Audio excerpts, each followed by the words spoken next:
Hey there, Yuris here, and welcome to the Community ROI podcast. Here, senior community experts, founders, and C-level managers tell the truth, the whole truth, and nothing but the truth about how a community impacts business growth.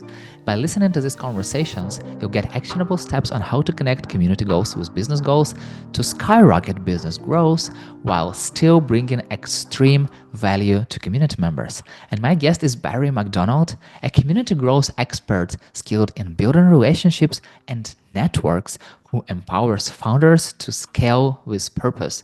So, welcome, Barry. Hi, Yurii. Hi, everyone. I'm happy to have you here, happy to talk to you. I know you have a ton of experience and I can't wait to jump right into it. It's great to be invited to take part. So, yeah, I'm looking forward to our conversation. Let's start from the beginning. What's your definition of a community goal? Definition of a community goal. I think it obviously depends on the community. And I think, all community builders will accept that communities are as diverse as people with, lots of different types of communities with lots of different types of goals. I think from my point of view, a community goal is something that benefits both sides. It benefits the business and it benefits members of the community. And I think the way you do that is understanding the goals of both sides. So understanding what the business goals are, understanding what the users or what the community members actually want out of it. In my experience, as you briefly mentioned, my background for the past 8 years has been building a community of startup founders here in Scotland. So understanding their goal, as in their ultimate goal was to build a successful tech startup company.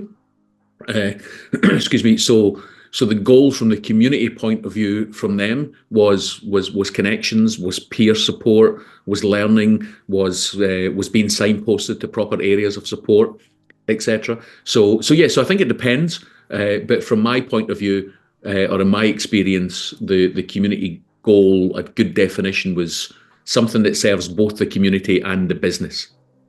What is one of the goals of the community that you worked with that inspired you the most? I think the goal of being connected, I think, is something that I find quite inspirational. I think, and I think you will know this more than me, that when you talk to community managers, we get a kick out of helping people, or just making people's lives a little bit easier, whether that's more information or connected to other areas of help, or just sometimes just giving them that nice warm and fuzzy feeling on their journey or whatever it is that they're doing. The One of the biggest problem founders in our community have is connections. It's connections to their peers, connections to startup founders who are 1 step, 2 steps, 3, or even 4 steps ahead of them on the journey. So they would come to us and say, look, I would love to learn from peers who are further ahead on their startup journey than I am, so that I don't repeat the same mistakes. So we would connect them with people. We used to say in the Scottish tech startup ecosystem, it's quite small. I am probably 1 or maybe 2 steps removed from every single person in the country. So getting a real kick out of connecting people in the community to other members of the community that can help them on their journey, and then having that feedback later that says, hey, Barry, thanks for that introduction to so-and-so. They've really helped me. They've saved me 6 months worth of runway, or they've connected me with an investor that's going to, propel my business to superstardom or whatever it may be. So for me, that's where I get the kick out of, is just being that super connector.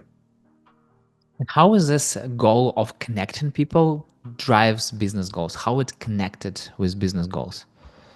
So from my point of view, from the businesses that I have worked in, and I work for the last 8 years, I've worked with an ecosystem support organization. So we are building or contributing to the Scottish startup ecosystem and helping businesses grow. That sense of community that we have fostered and built helps us reputationally. It helps us stand out in the crowd. People know that we are an organization that know what we're doing. We understand the problems faced by our users, and that helps drive that sales funnel. That helps our reputation, which increases revenue and growth. Uh, from the founders' point of view, our not necessarily our customers, but our users in that community, it helps them reach their business goals quicker because. Yeah. We always say that building a startup is really difficult, but you don't need to do it alone. And you look at all the examples of startup communities, whether it's Silicon Valley or Boulder, Colorado, or Tallinn, Estonia. They don't succeed in isolation. These startup companies grow as part of a supportive, well-connected community. You told that you are a super connector. I'm curious how to be a super connector. I mean, like, what specific actions or steps do you take to be a super connector? A lot of coffee, an awful lot of coffee. That's how it works. Okay. It genuinely is. I've spent the last week in coffee shop having far too much coffee. It is. It's being a people person. It's just talking to people. It's like this conversation we're having now. I can now connect people to you because we've had this conversation in a virtual coffee. I think it's getting out there. It's from my point of view in the startup ecosystem in Scotland. It's going to all the events. It's connecting with people online, joining online communities. But yeah, it's a really simple solution. It's just get out there, just talk to people and listen to people. I think is really important. Understanding what it is they have to offer, what they're looking for, and then every conversation I have now, at the back of my head, there's a little voice saying you should introduce this person to so and so. They will really help. So it's just talking to people and talking to people out with your own community. Don't get caught up in this echo chamber. There's an event I'm going to next week, for example, which is for community builders, but it's for community builders in all sorts of communities, the charity sector, the private sector, the public sector, arts groups, mental health advocates, etc. So yeah, connecting with people out with your immediate network, I think, is really important. I had this problem and I still having it because when you overcome some amount of people, if I understand what you're talking. I also have this spidey senses that you need to connect this person with other. But if I'm not doing it right away, I most likely will forget about it. And what I started doing, I create my personal, I call it database of amazing humans I know, and I sent people a Google form with 5 questions like what do you do and who do you want to connect with, like what are you most passionate about, what are like your hobbies and stuff, and I just ask people to answer, first of all, to have it right there. So the moment someone come to my mind, I can easily go and check like, yeah, I remember this person, but I have them inside.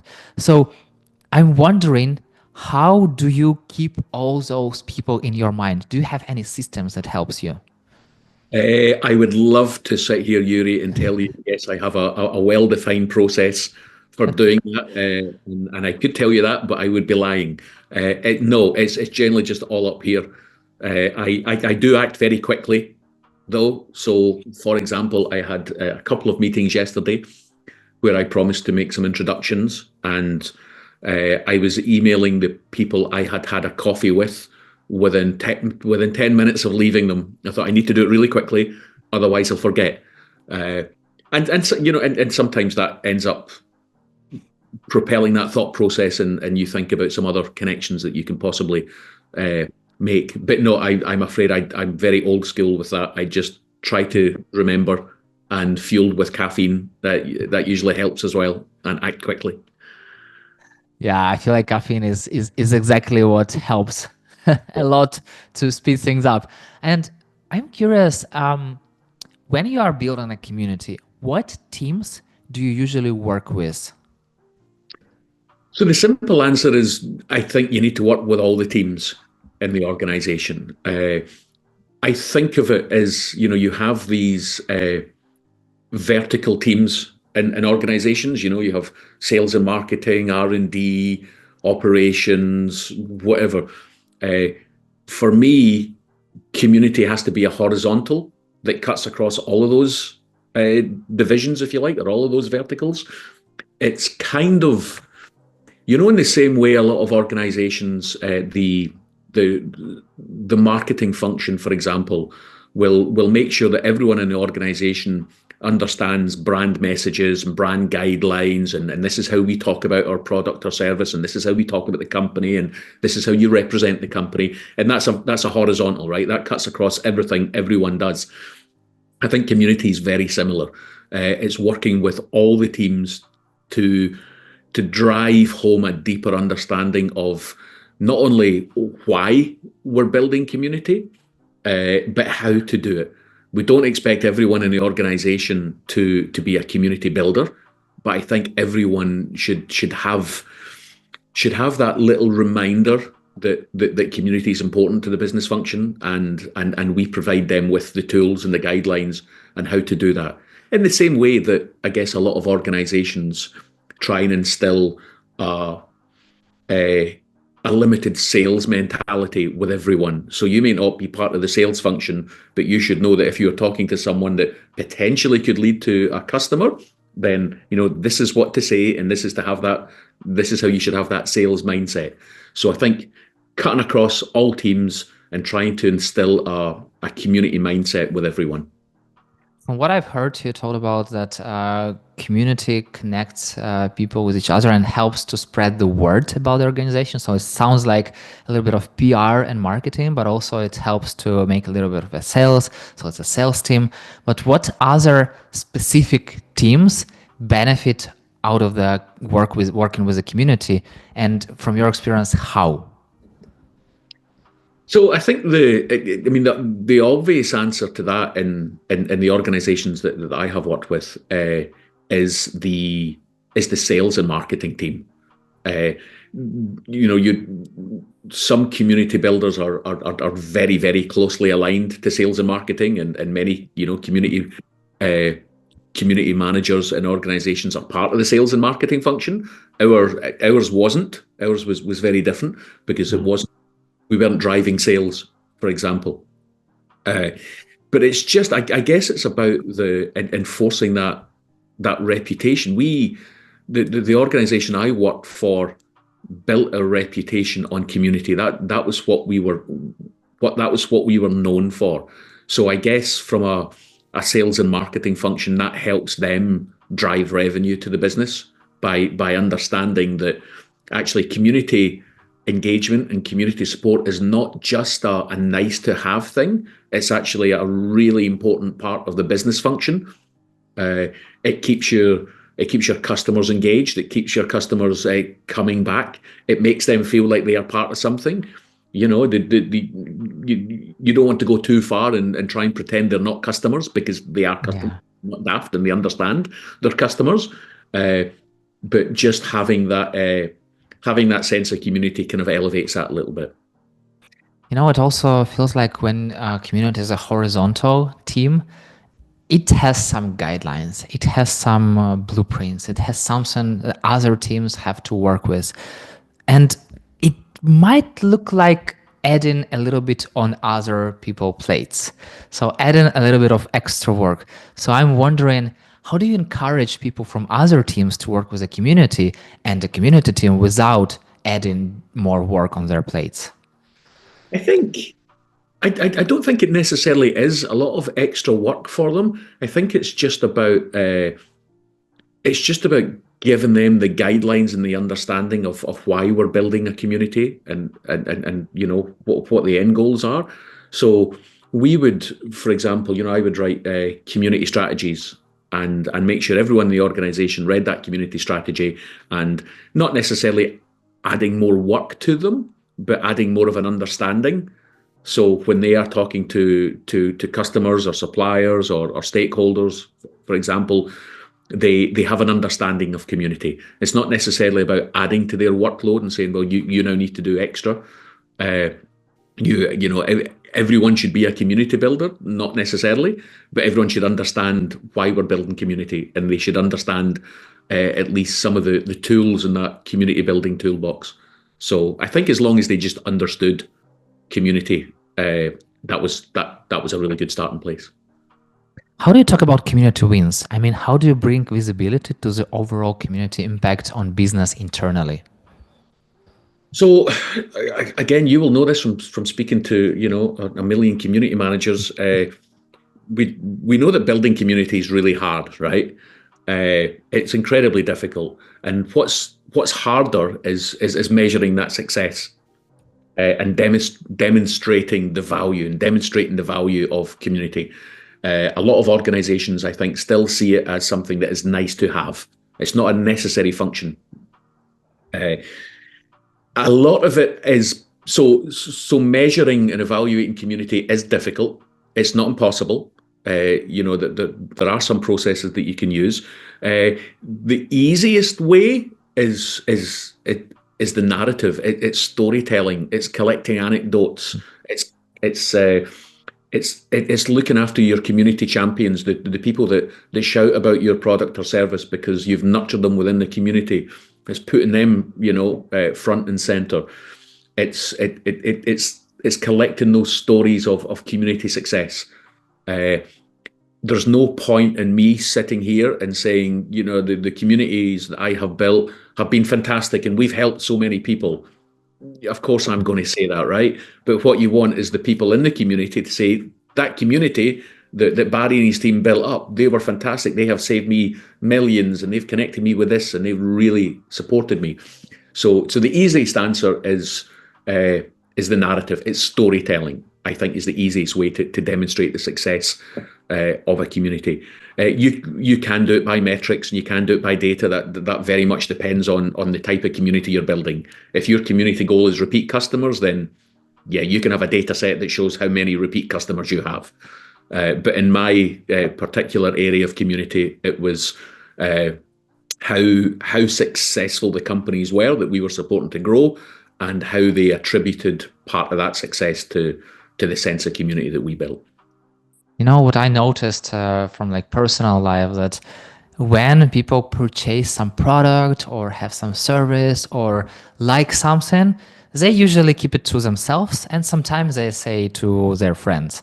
But when they hate something, they dislike something, they will be on the internet, they will tell everywhere, they will complain, etc. So I'm wondering, how do you encourage people from the community share those stories, share those anecdotes, like in a way that how community really helped them? Yeah. So you're right. Yeah, you're totally right. If a customer likes something, they'll tell one person. If they don't like it, they'll tell 10. In community, I guess it's part of that pay it forward ideal, that if you have, and I think people who have benefited from being a part of a community tend to be quite community minded themselves, if that makes sense. So I think they see the value in extolling the virtues of being part of a community because they themselves have benefited. And to give specific examples, when we connect founders with each other, like I said, one founder who wants to be connected with someone 3 steps further along the journey, we will also connect them with someone who's 3 steps behind them in the journey. And so they see the value in learning from someone further ahead. So what they do, on the whole, not exclusively, because sometimes this doesn't work, it's not an exact science, is by saying to them, look, you have benefited from being connected with someone further on the journey. So now I want you to kind of pay it forward, if you like, and then with someone 3 steps further back. Yeah. And as the old saying goes, you learn a lot more from teaching, from talking to people and teaching them what to do. You yourself learn.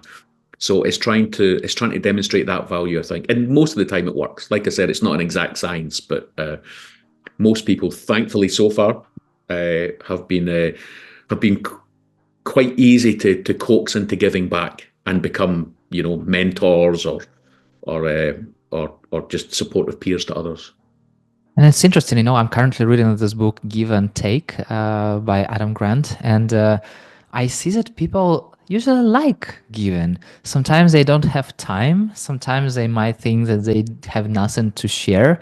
But if you encourage them, if you show them how it works, if you like kind of lead by example, I feel like they will even have a good time helping others.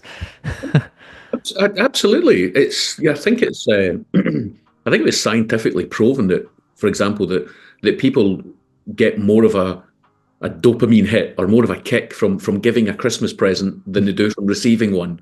Right? If you're anything like me, I get really awkward when someone gives me a gift. You're like, oh, thanks very much. That's amazing. I'm not quite sure how to react here, but I much prefer giving someone a gift than someone saying, oh, thanks very much. And you're like, great, I feel good. Yeah. So I'm sure there's some science behind it that's way above my head. And community is not always a bright side. There is also a dark side. So I'm curious, how do you talk about the challenges you face? How do we talk about the challenges we face? I think by being really honest, by being brutally honest about not always getting it right. We're building communities of humans, and humans are not infallible, and we make mistakes, and some of what we deliver doesn't work, and it's okay.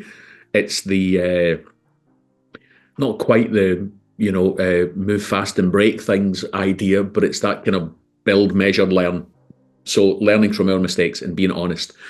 We have made some spectacular mistakes, particularly when it comes to online communities. We've worked with offline, online, and hybrid. We've made some mistakes. We've let some things slip through the net. We've let some bad actors in.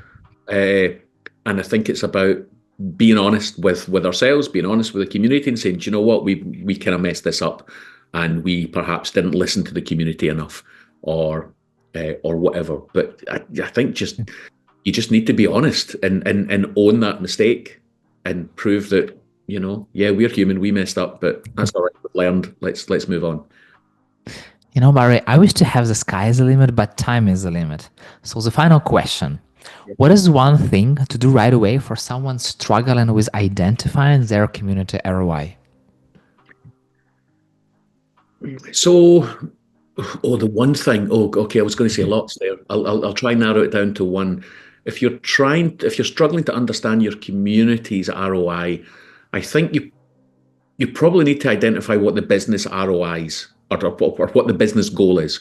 If you have a really deep understanding of what not just the business goal, but understanding what the job to be done is for the organization. What's the end goal? Is it driving more customers? Is it driving engagement, etc.? So understand what the business goal is that you're trying to deliver, and then try and map that to how do you do that with the community you're trying to build. Like I said, is it driving more customers? Is it repeat customers? Is it driving, I don't know, like in my world, is it driving growth amongst your members in the community? So just having a deeper understanding of what the job to be done is in your particular organization. And I know that sounds really obvious, and you think, well, most people know, but actually sometimes we don't. Sometimes we think, hey man, we manufacture this, or we provide this service. But what is it you're really doing? What is the ultimate goal for this business? And then try and map that across to how building a community can help. Sometimes I'm talking to community builders and feel like they work in silos. So sometimes I have this feeling that community is disconnected from business. So there is a business and there is a community and there is no connection in between. But if business builds, like invests in the community, there must be a connection. They must work together. They must understand what are the business goals. And I feel like it's something that not the most nice and interesting way to do this, but sorry, you have to do this. You're absolutely right, Yurii. As we said earlier, the community is a horizontal that cuts across all aspects of the business. So I would suggest that if you have a community department or even a community manager as part of a sales and marketing function, you need to talk to all aspects of the business. You need to understand everyone's pain points, everyone's point of view, what every department or every team wants to get out of this business. because you're across everything. So, you know, naturally that tends to happen because community people are people like you and me who just like talk for a living and are quite easy to, you know, quite easy to talk to and are inquisitive and quite nosy people and want to understand everyone. So you're right, you need to understand the business, but understand it from all angles. Yeah. Last but not least, name 2 people I should reach out to talk about community ROI. Oh, that's a really good question. There are 2 people. I'm going to be quite parochial about this and keep it to 2 people who actually live in the same little town I live in Scotland. Uh, there is, I hope they don't mind me naming them in full, but there's a really good guy you may know, Jamie Johnson, who's a community manager for Spotify. Mhm. Uh, he's excellent. And it would be remiss of me not to talk about one of my former colleagues, Kelly Gardner, who is just the most inspiring community builder I have ever met. And I have learned so much from her. And if you think I talk a lot, then brace yourself. But yeah, Kelly and Jamie are I think, 2 of the best community builders I've ever come across. Thank you very much. And what is the best way to connect with you? You can connect with me. The easiest way is probably just on LinkedIn. Got it, Barry. Thank you so much for, first of all, for meeting finally, even though in an online setting, but it's great. I feel like community builders have to know each other and at least meet one time to, exchange a little bit of their vibes, experiences, and just to see each other's eyes, just to see each other's smiles. And yeah, I think we said before we started recording that I'm really bad at not being part of a community of community builders, which is kind of, do as I say, not as I do. But yeah, so it's great. We should meet properly one day. exactly. Yeah, sometimes we have to get out of our shells and of our communities and go out in the world. But yeah, Uh, thank you so much for this super valuable conversation and for also openly sharing your experience. no, you're welcome. I've enjoyed the chat. Thank you. And yeah, see you in the community world. And thank you so much for listening. If you have any questions about how the community can help you reach and overcome your business goals faster, let's connect on LinkedIn and talk about it. That's it. We're done. See you in the next episode.